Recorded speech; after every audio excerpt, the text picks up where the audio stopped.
कश्मीर में एक भैंस जी आई है घूमने के लिए जो अपने आप को जैन जी बताती है।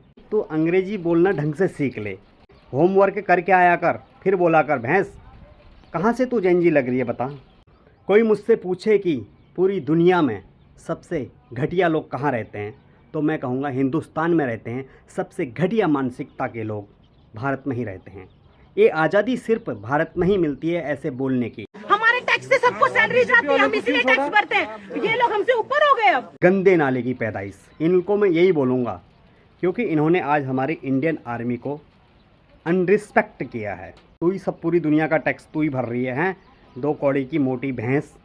हम लोग पैसे देके घूमने आते हैं या फिर ये सब टॉलरेट करने आते हैं? तो कश्मीरियों के साथ तो करते हैं, अब बाहर के टूरिस्टों के साथ भी कर रहे हैं। क्या करते हैं कश्मीरियों के साथ बता। कश्मीरी ना आर्मी का जो प्रोटोकॉल होते हैं उसे 10-10 घंटे भी इंतज़ार करते हैं, फॉलो करते हैं। कश्मीरी 10-10 किलोमीटर पैदल जाते हैं। तुझसे लाख गुना बेहतर है। तुम्हें 5 मिनट के लिए या आधे घंटे के लिए रोका गया, जो कि आर्मी का एक प्रोटोकॉल फॉलो करना था, इसलिए रोका गया था। तुमसे नहीं सहन हुआ क्योंकि तुम्हारे शरीर में चर्बी इतनी है कि तुमसे सहन नहीं हो सकता है। यहाँ से कोई नहीं हिलेगा। आपको जो समझना है पूरा पब्लिक को उकसाया यहाँ। मैंने उकसाया। आपने उकसाया पब्लिक को पूरा। हाँ, मैं ठीक है, उकसाया। मिलिट्री कोड में इसका केस चलना चाहिए और किसी अदालत में नहीं चलना चाहिए क्योंकि इसने मिलिट्री को उल्टा सीधा बोला हुआ है, लोगों को भड़काया है, हाईवे जाम किया है। इसके अंदर सारे केस लगने चाहिए। ये सब गंदे नाले के पैदाइश है और कुछ नहीं। ये घटिया सोच के लोग हैं, अपने आप को जैन जी बताकर कुछ भी करने को तैयार हो जाते हैं। ये आज़ादी अभी किसी जैन जी को नहीं मिली है भाई।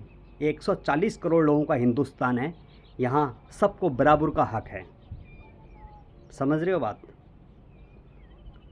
इसको ऐसी सज़ा मिलनी चाहिए कि भविष्य में कोई ऐसी घटिया हरकत ना करे।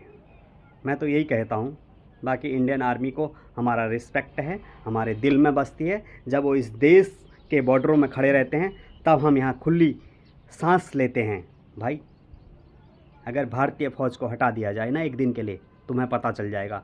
ये सिर्फ बरसाती मेढक हैं और कुछ नहीं, जो कश्मीर घूमने चले गए और सारा प्रोटोकॉल अपने बाप का समझने लगे। ये देश तुम्हारे बाप का नहीं है, 140 करोड़ हिंदुस्तानियों का है। समझ में आ गया मेढक जैसी शक्ल का।